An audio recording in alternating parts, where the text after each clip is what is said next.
গত ১ মাস যাবৎ তিনি বিভিন্ন সময়ে আওয়ামী লীগের পক্ষ থেকে হত্যার হুমকি পাচ্ছিলেন এবং কন্টিনিউয়াসলি সাইবার বুলিং এর শিকার হচ্ছিলেন।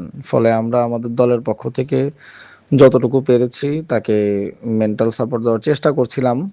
কিন্তু এরকম একটা অনাকাঙ্ক্ষিত ঘটনা তো ঘটে গেল। ফলে এটা আসলে আত্মহত্যা নাকি হত্যাকাণ্ড সেটা এখনো পরিষ্কার না। এটা আসলে ময়নাতদন্তের পর বোঝা যাবে পোস্টমর্টেম রিপোর্টটা হাতে পেলে।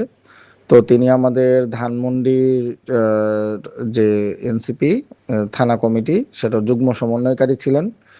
তো তিনি গত ১ মাস যাবৎ বিভিন্ন সময়ে বিভিন্ন জায়গা থেকে হত্যা এবং হামলা এবং ধর্ষণ এই ধরনের হুমকি পাচ্ছিলেন নিয়মিত।